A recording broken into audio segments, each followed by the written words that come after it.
गुरु प्यारी साध संगत जी, सभी को प्यार भरी राधा स्वामी जी।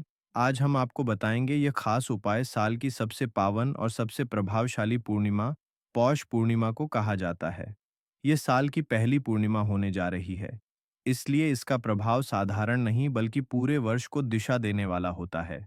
शास्त्रों के अनुसार साल की पहली पूर्णिमा पर किया गया हर शुभ कर्म कई गुना होकर फल देता है। इसी कारण इस पूर्णिमा को अत्यंत चमत्कारी, शक्तिशाली और विशेष माना गया है।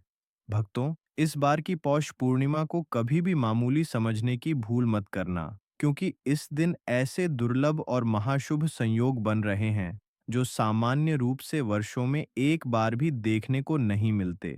इन संयोगों के कारण इस दिन की गई भगवान विष्णु की आराधना सीधे भाग्य को जागृत कर देती है। जो व्यक्ति सच्चे मन से इस दिन भगवान विष्णु का स्मरण करता है, उसके जीवन से कष्ट, दुख और बाधाएं स्वतः दूर होने लगती हैं। कहा जाता है भक्तों, जिस घर पर भगवान विष्णु और माता लक्ष्मी की कृपा होती है, वहां कभी भी धन, वैभव और सुख समृद्धि की कमी नहीं आती। पौष पूर्णिमा पर की गई उपासना से घर में सकारात्मक ऊर्जा का प्रवाह बढ़ जाता है और रुके हुए काम भी बनने लगते हैं। इस दिन की भक्ति केवल पूजा नहीं होती, बल्कि यह आने वाले पूरे साल के सुखदक का आधार बन जाती है। इस दिव्य पूर्णिमा के महत्व को अंत तक अवश्य समझिए, क्योंकि यह साल की पहली पूर्णिमा होने के साथ साथ सबसे प्रभावशाली भी मानी जा रही है। इस दिन का एक छोटा सा उपाय भी जीवन में बड़ा परिवर्तन ला सकता है। इसलिए इस विषय को अंत तक ध्यान से सुनना बेहद आवश्यक है। भक्तों, आज की वीडियो बहुत ही ज्ञानवर्धक रहने वाली है और साल की यह पूर्णिमा तिथि पौष महीने की पहली पूर्णिमा तिथि अत्यंत पुण्यदाय और शुभ मानी गई है। शास्त्रों के अनुसार यह पूर्णिमा वर्ष की पहली पूर्णिमा होने के कारण विशेष फल प्रदान करने वाली होती है। इस दिन किया गया स्नान, दान, जप और व्रत कई गुना पुण्य देता है। आज हम बात करेंगे पौष पूर्णिमा तिथि कब है, इसका व्रत कब रखा जाएगा। भक्त बड़े ही कंफ्यूजन की स्थिति में है, क्योंकि एक तो यह साल की पहली पूर्णिमा तिथि है और यह कब आ रही है, 2 जनवरी या फिर 3 जनवरी। तो आज हम आप कैसे कंफ्यूजन को दूर करेंगे और जानेंगे किस दिन पूर्णिमा का त्योहार मनाया जाएगा। पूर्णिमा पर जो चंद्र अर्घ व्रत होता है वह किस दिन करेंगे और सत्यनारायण भगवान का व्रत किस दिन होगा। क्या दोनों ही एक ही दिन किए जा सकते हैं या नहीं किए जा सकते? भद्रा के विषय में कहा जा रहा है, तो भद्रा कब से कब तक रहेगी या क्या प्रभाव रहेगा? पौष पूर्णिमा की पूजा कैसे करनी है? इस दिन हमें क्या दान देना चाहिए? क्या जप करना चाहिए? क्या इसका स्नान कहाँ गया है? क्या इसकी विधि कही गई है? क्या इसके नियम कहे गए हैं? और शास्त्रों में क्या इसकी महिमा कही गई है? इस प्रकार से संपूर्ण जानकारी आने वाली पौष पूर्णिमा के विषय में आपको इस वीडियो के माध्यम से प्रदान की जाएगी। वेद पुराणों में लिखा हुआ है, वही आपको बताते हैं। कौन सी तिथि कब है, व्रत आदि कब करना है, विधि क्या है, नियम क्या है और क्या गलती आपको नहीं करनी है। आगे बढ़ने से पहले अगर आप भी चाहते हैं कि सतगुरु का आशीर्वाद आप पर बना रहे, तो इस वीडियो को एक लाइक करें और आपके अपने चैनल को सब्सक्राइब कर लें और कमेंट बॉक्स में राधा स्वामी जी जरूर लिखें। चलिए, अब आपका ज्यादा समय बर्बाद न करते हुए जानकारी आरंभ करते हैं। बात करते हैं आने वाली पूर्णिमा की। पौष माह की जो पूर्णिमा होती है, इसकी महिमा शास्त्रों में बहुत अधिक वर्णित है। शास्त्र क्या कहते हैं कि इस दिन जो कोई सत्यनारायण भगवान का व्रत करता है, पूजन करता है या स्नान करता है, दान करता है, जप करता है, तप करता है, उसको अत्यधिक पुण्य की प्राप्ति होती है। उसके जीवन के संकटों का नाश होता है। भगवान सत्यनारायण और भगवान विष्णु के आशीर्वाद से उसके जीवन में खुशियों का आगमन होता है। पौष पूर्णिमा का स्नान आपको कहाँ करना चाहिए? पौष पूर्णिमा के स्नान के लिए यदि संभव है तो आप गंगा जी पर जाइए। पौष पूर्णिमा पर गंगा स्नान की बड़ी महिमा है। गंगा स्नान करें, वहीं पर दान करें। जो गंगा स्नान नहीं जा पा रहे हैं वह क्या करें? जो गंगा स्नान नहीं जा पा रहे हैं वह घर में रहकर ही गंगा स्नान का फल प्राप्त कीजिए। गंगा स्नान का फल प्राप्त करने के लिए या कहें कि उत्तम स्नान की प्राप्ति के लिए, जो आपका नहाने का पात्र आपने बना रखा है, बाल्टी आदि जिसमें आप नहाने का जल भरते हैं, उसको पहले साफ कीजिए। फिर उसमें थोड़ा सा गंगा जल भरिए, चाहे 2 बूंद गंगा जल ही डालिए। पहले गंगा जल डालिए, फिर उसमें शुद्ध जल डालिए। तदोपरांत हर हर गंगे बोलते हुए इसमें स्नान कर लीजिए। ये स्नान बहुत कल्याणकारी स्नान होगा। स्नान करने के बाद स्वच्छ वस्त्र धारण करके आपकी जो प्रतिदिन की पूजा है मंदिर की, उसको कीजिए। साफ सफाई कीजिए। मंदिर की भगवान को स्नान आदि करा के और जो प्रतिदिन का महत्तम है, इसको सुनिए, ध्यान दीजिएगा। इसी दिन से माघ स्नान शुरू होने जा रहा है और माघ स्नान की महिमा बहुत अधिक है। आप जानते हैं, वैशाख स्नान, माघ स्नान, कार्तिक स्नान, यह ऐसे महीने हैं जिनके स्नान से ही मनुष्य तर जाता है। तो माघ स्नान भी शुरू होने जा रहा है। इसलिए स्नान कब करेंगे? सूर्योदय से पहले और माघ स्नान के साथ माघ महात्म्य सुनना ना भूलिएगा और उनका श्रवण कीजिएगा और अवश्य जुड़िएगा। माघ मास महात्म्य के साथ। अभी पौष मास महात्म्य चल रहा है, तो बिल्कुल भी आप पूजा पाठ व्रत कीजिए। बहुत ही पुण्यदायक रहेगी। तो जो पौष महीने की पूर्णिमा तिथि है, इसका हिंदू धर्म बहुत ही अधिक महत्व है। शास्त्रों में अत्यंत श्रेष्ठ और पुण्यदायी बताया गया है। यह तिथि भगवान विष्णु और सत्यनारायण को अत्यंत प्रिय मानी जाती है। कहा गया है कि पौष पूर्णिमा के दिन जो व्यक्ति श्रद्धा और नियम पूर्वक स्नान, दान, जप, तप और सत्यनारायण व्रत करता है, उसके जीवन के बड़े से बड़े संकट भी दूर हो जाते हैं। इस पूर्णिमा से ही माघ स्नान का शुभ आरंभ होता है और माघ मास का स्नान सभी स्नानों में श्रेष्ठ माना गया है। शास्त्रों के अनुसार पौष पूर्णिमा पर किया गया गंगा स्नान या गंगाजल से स्नान हजारों अश्वमेध यज्ञों के समान फल देता है। इस दिन अन्न, वस्त्र, कंबल और तिल का दान करने से अक्षय पुण्य की प्राप्ति होती है और पितृ भी तृप्त होते हैं। मान्यता है कि पौष पूर्णिमा पर चंद्रमा को अर्घ्य देने से मानसिक शांति, सौभाग्य और पारिवारिक सुख में वृद्धि होती है। साथ ही इस दिन किया गया हर शुभ कर्म कई गुना फल देता है। इसलिए पौष पूर्णिमा को पापनाशिनी और कल्याणकारिणी तिथि कहा गया है। तो चलिए अब तो हम जान लेते हैं किस प्रकार से पूजा पाठ करना है सब कुछ। तो सबसे पहले आपको पौष पूर्णिमा के सुबह की तो स्नान आदि से निवृत्त होकर कथा महात्मा आदि सुनने के बाद आप अगर सत्यनारायण भगवान का व्रत करते हैं तो सत्यनारायण भगवान का पूजन करेंगे। फिर आप दान पुण्य के कार्य करेंगे। पहले मैं पूजन विधि बता देता हूँ, फिर आपको दान पुण्य की विधि बताऊंगा और क्या दान करना चाहिए यह बताऊंगा। पूजन के लिए आप सत्यनारायण भगवान की तस्वीर लीजिएगा। प्रतिमा है तो प्रतिमा लीजिएगा। उनको स्थापित करने के लिए कोई चौकी लीजिएगा।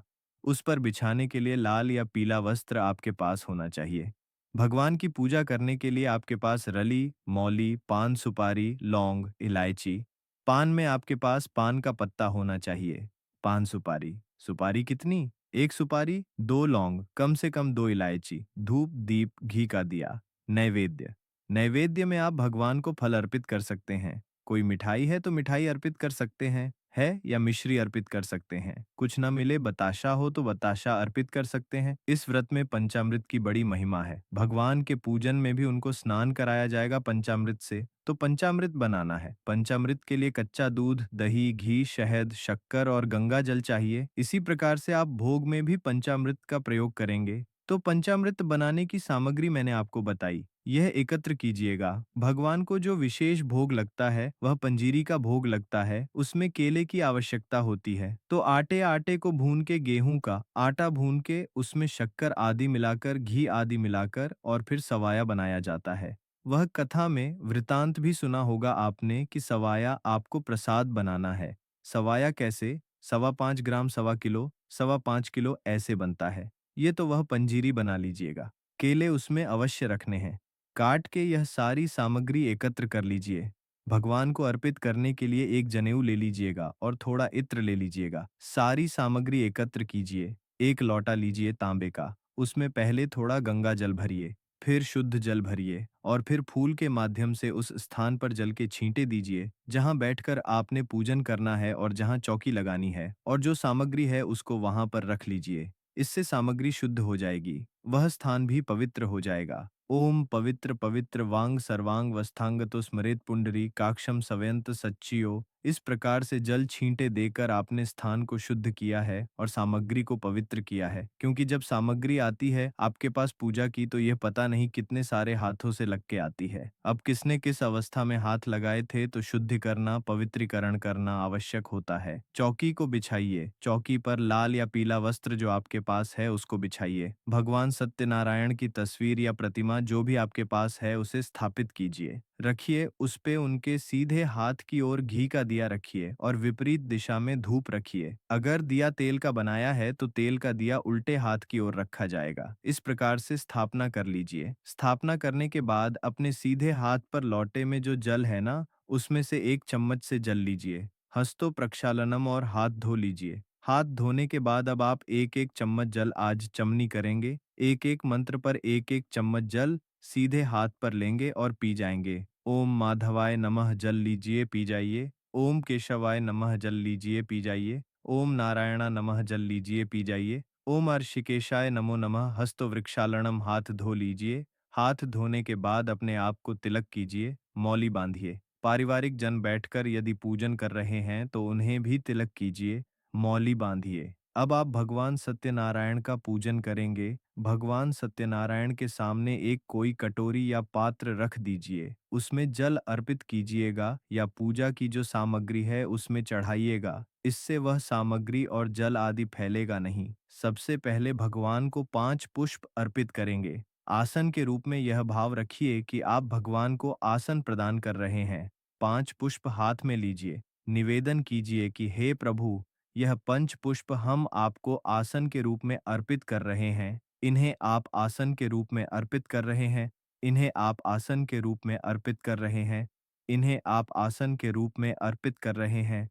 इन्हें आप आसन के रूप में अर्पित कर रहे हैं। इन्हें आप आसन के रूप में अर्पित कर रहे हैं। इन्हें आप आसन के रूप में अर्पित कर रहे हैं। इन्हें आप आसन के रूप में अर्पित कर रहे हैं। इन्हें आप आसन के रूप में अर्पित कर रहे हैं। इन्हें आप आसन के रूप में अर्पित कर रहे हैं। इन्हें आप आसन के रूप में अर्पित कर रहे हैं। इन्हें आप आसन के रूप में अर्पित कर रहे हैं। इन्हें आप आसन के रूप में अर्पित कर रहे हैं। इन्हें आप आसन के रूप में अर्पित कर रहे हैं। इन्हें आप आसन के रूप में अर्पित कर रहे हैं। इन्हें आप आसन के रूप में अर्पित कर रहे हैं। इन्हें आप आसन के रूप में अर्पित कर रहे हैं। इन्हें आप आसन के रूप में अर्पित कर रहे हैं। इन्हें आप आसन के रूप में अर्पित कर रहे हैं। इन्हें आप आसन के रूप में अर्पित कर रहे हैं। इन्हें आप आसन के रूप में अर्पित कर रहे हैं। इन्हें आप आसन के रूप में अर्पित कर रहे हैं। इन्हें आप आसन के रूप में अर्पित कर रहे हैं। इन्हें आप आसन के रूप में अर्पित कर रहे हैं। इन्हें आप आसन के रूप में अर्पित कर रहे हैं। इन्हें आप आसन के रूप में अर्पित कर रहे हैं। इन्हें आप आसन के रूप में अर्पित कर रहे हैं। इन्हें आप आसन के रूप में अर्पित कर रहे हैं। इन्हें आप आसन के रूप में अर्पित कर रहे हैं। इन्हें आप आसन के रूप में अर्पित कर रहे हैं। इन्हें आप आसन के रूप में अर्पित कर रहे हैं। इन्हें आप आसन के रूप में अर्पित कर रहे हैं। इन्हें आप आसन के रूप में अर्पित कर रहे हैं। इन्हें आप आसन के रूप में अर्पित कर रहे हैं। इन्हें आप आसन के रूप में अर्पित कर रहे हैं। इन्हें आप आसन के रूप में अर्पित कर रहे हैं। इन्हें आप आसन के रूप में अर्पित कर रहे हैं। इन्हें आप आसन के रूप में अर्पित कर रहे हैं। इन्हें आप आसन के रूप में अर्पित कर रहे हैं। इन्हें आप आसन के रूप में अर्पित कर रहे हैं। इन्हें आप आसन के रूप में अर्पित कर रहे हैं। इन्हें आप आसन के रूप में अर्पित कर रहे हैं। इन्हें आप आसन के रूप में अर्पित कर रहे हैं। इन्हें आप आसन के रूप में अर्पित कर रहे हैं। इन्हें आप आसन के रूप में अर्पित कर रहे हैं। इन्हें आप आसन के रूप में अर्पित कर रहे हैं। इन्हें आप आसन के रूप में अर्पित कर रहे हैं। इन्हें आप आसन के रूप में अर्पित कर रहे हैं। इन्हें आप आसन के रूप में अर्पित कर रहे हैं। इन्हें आप आसन के रूप में अर्पित कर रहे हैं। इन्हें आप आसन के रूप में अर्पित कर रहे हैं। इन्हें आप आसन के रूप में अर्पित कर रहे हैं। इन्हें आप आसन के रूप में अर्पित कर रहे हैं। इन्हें आप आसन के रूप में अर्पित कर रहे हैं। इन्हें आप आसन के रूप में अर्पित कर रहे हैं। इन्हें आप आसन के रूप में अर्पित कर रहे हैं। इन्हें आप आसन के रूप में अर्पित कर रहे हैं। इन्हें आप आसन के रूप में अर्पित कर रहे हैं। इन्हें आप आसन के रूप में अर्पित कर रहे हैं। इन्हें आप आसन के रूप में अर्पित कर रहे हैं। इन्हें आप आसन के रूप में अर्पित कर रहे हैं। इन्हें आप आसन के रूप में अर्पित कर रहे हैं। इन्हें आप आसन के रूप में अर्पित कर रहे हैं। इन्हें आप आसन के रूप में अर्पित कर रहे हैं। इन्हें आप आसन के रूप में अर्पित कर रहे हैं। इन्हें आप आसन के रूप में अर्पित कर रहे हैं। इन्हें आप आसन के रूप में अर्पित कर रहे हैं। इन्हें आप आसन के रूप में अर्पित कर रहे हैं। इन्हें आप आसन के रूप में अर्पित कर रहे हैं। इन्हें आप आसन के रूप में अर्पित कर रहे हैं। इन्हें आप आसन के रूप में अर्पित कर रहे हैं। इन्हें आप आसन के रूप में अर्पित कर रहे हैं। इन्हें आप आसन के रूप में अर्पित कर रहे हैं। इन्हें आप आसन के रूप में अर्पित कर रहे हैं। इन्हें आप आसन के रूप में अर्पित कर रहे हैं। इन्हें आप आसन के रूप में अर्पित कर रहे हैं। इन्हें आप आसन के रूप में अर्पित कर रहे हैं। इन्हें आप आसन के रूप में अर्पित कर रहे हैं। इन्हें आप आसन के रूप में अर्पित कर रहे हैं। इन्हें आप आसन के रूप में अर्पित कर रहे हैं। इन्हें आप आसन के रूप में अर्पित कर रहे हैं। इन्हें आप आसन के रूप में अर्पित कर रहे हैं। इन्हें आप आसन के रूप में अर्पित कर रहे हैं। इन्हें आप आसन के रूप में अर्पित कर रहे हैं। इन्हें आप आसन के रूप में अर्पित कर रहे हैं। इन्हें आप आसन के रूप में अर्पित कर रहे हैं। इन्हें आप आसन के रूप में अर्पित कर रहे हैं। इन्हें आप आसन के रूप में अर्पित कर रहे हैं। इन्हें आप आसन के रूप में अर्पित कर रहे हैं। इन्हें आप आसन के रूप में अर्पित कर में स्वीकार करें और यहाँ विराजमान हो, जिससे कि हम आपका पूजन कर सकें। पुष्प अर्पित कर दीजिए भगवान को। अब आप धूप और दीप को प्रज्वलित कर लीजिए। दिया जला लीजिए, धूप जला लीजिए, अपने सीधे हाथ पर जल लीजिए। एक का सिक्का दक्षिणा के रूप में कम से कम रखिए और 3 बार बोलिए, ओम श्री विष्णु, ओम श्री विष्णु, ओम श्री विष्णु। अपना नाम, अपना गोत्र, जिस स्थान पर बैठकर संकल्प कर रहे हैं, वहां का मकान नंबर, क्षेत्र का नाम, शहर का नाम, पौष मासे शुक्ल पक्षे पूर्णिमा श्यायाम पुण्यतिथि आयु आरोग्यता प्राप्त थाय सुख संपत्ति प्राप्त थाय भगवान सत्यनारायण प्रसन्नार्थाय पूर्णिमा सत्यनारायण व्रत पूजन संकल्पम शंकरिश बोलसौ श्री विष्णु शरणो शरणम प्रपद्य। और यह संकल्प भगवान के चरणों में अर्पित कर दीजिए, कीजिए। संकल्प आपने अवश्य करना चाहिए। संकल्प करने के बाद भगवान की पूजा करेंगे। भगवान को एक एक मंत्र पर एक एक चम्मच जल सामने रखे पात्र में अर्पित कीजिएगा। ओम भूर्वः श्री नारायण नमः पद्यम समर्पयामि। ओम भूर्वः श्री सत्यनारायण नमः अर्घ समर्पयामि। ओम भूर्वः श्री सत्यनारायण नमः आचमणम समर्पयामि। इस प्रकार 3 बार आपने जल अर्पित किया। अब भगवान को स्नान कराएंगे। स्नान के लिए फूल से जल के छींटे दीजिएगा भगवान को। ओम भूर्वः श्री सत्यनारायण नमः स्नानम जलम समर्पयामि। अब पंचामृत बना लीजिए। कच्चा दूध, दही, घी, शहद, शक्कर यह मिलाकर पंचामृत बनाइए। पंचामृत को फूल पर लगा लीजिए और वह पंचामृत भगवान को अर्पित कीजिएगा। ओम भूर्वः श्री सत्यनारायण नमः पंचामृतम समर्पयामि। अब भगवान को वस्त्र अर्पित करते हैं तो वस्त्र के रूप में मौली का एक टुकड़ा तोड़ लीजिए, वह अर्पित कर दीजिए भगवान को। ओम भूर्वः श्री नारायणाय नमः। वस्त्रम समर्पयामि। वस्त्रम उपवस्त्रम यज्ञ पवित्रम जनेऊ लीजिए। जनेऊ को रोली कुमकुम आदि से तिलक कर लीजिए, फिर चढ़ा दीजिए। यज्ञ पवित्रम समर्पयामि। तिलकम तिलक कीजिए, भगवान को रोली कुमकुम आदि से तिलक कीजिए।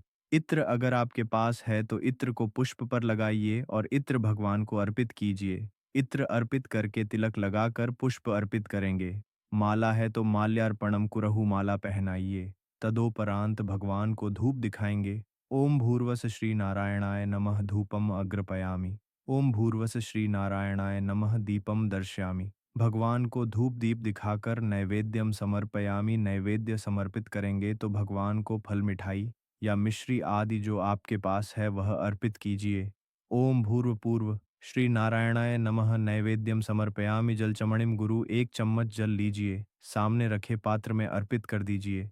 जल आचमन समर्पयामि। तामूलम पंगी फलम तामूल, पान का एक पत्ता लीजिए, उस पर 2 लौंग, 2 इलायची, एक सुपारी रखिए, उसका बीड़ बनाकर वह भगवान को अर्पित कीजिए। ओम भूर्व श्री नारायणाय नम मुख मोजनार्थम नैवेद्ययामि। तांबूलम पंगी फलम तांबूलम समर्पयाम। शुभ दक्षिणायाम, शुभ 2 वर 2 भव। जो भी दक्षिणा चढ़ाना चाहते हैं भगवान को वह दक्षिणा अर्पित कीजिए। हाथ जोड़कर नमस्कार कीजिए। अब आप पूर्णिमा की कथा सुनिए। पूर्णिमा व्रत पर कथा सुनी जाती है केवल और केवल सत्यनारायण भगवान की वही कथा आपने सुननी है और वह 5 अध्याय कथा होती है, 5 अध्याय की। अगर कोई भी अच्छे से कथा को सुनाएगा, पूरी कथा सुनाएगा तो आरती के साथ लगभग उसमें 35 से 40 मिनट तक लग सकते हैं। 35 मिनट कम से कम लगेंगे ही लगेंगे, तो सही कथा का ही श्रवण करें। भगवान की आरती कीजिएगा। आरती करने के बाद अब भगवान को भोग लगाएंगे। भोग के लिए पंजीरी केले और उसमें तुलसी दल रखिए। प्लेट में भगवान के सामने थाली सजाइए, पर्दा कर दीजिए। हम मंत्र पढ़ते हैं, आप प्रार्थना कीजिए। हाथ जोड़कर ओम नाभ्य अंतरिक्षत पद भूमद्रा तथा कल्पना ताली बजाइए। अगर घंटी है तो घंटी बजाइए और पर्दा हटा दीजिए। जलाचमणि कराएंगे। जल लीजिए आजमणि में, थाली के चारों तरफ घुमाइए और छोड़ दीजिए। हाथ जोड़कर नमस्कार करके थाली उठा लीजिए। इस भोग प्रसाद को बांके प्रसाद में मिला दीजिएगा। इस प्रकार से सत्यनारायण भगवान की आपने पूजा पूर्ण की है। अब हाथों में पुष्प लीजिए। भगवान नारायण से निवेदन कीजिए कि हे प्रभु सत्यनारायण, भगवान हमने आज आपकी यह पूजा की, आपको स्थापित किया। इस पूजा में हमसे कोई गलती, कोई त्रुटि, कोई भूल हो गई हो तो उसे क्षमा कीजिएगा। प्रभु, हम अज्ञानी जीव हैं, आपके बालक नादान हैं। हमारी जाने अनजाने की गलतियों को क्षमा करते हुए दया का आशीर्वाद प्रदान कीजिएगा। और हाँ, अगर आप हमारे चैनल पर नए हैं तो लाइक सब्सक्राइब करें और कमेंट बॉक्स में राधा स्वामी जी लिखें। इसी के साथ हमें दे इजाज़त, तब तक के लिए राधा स्वामी जी।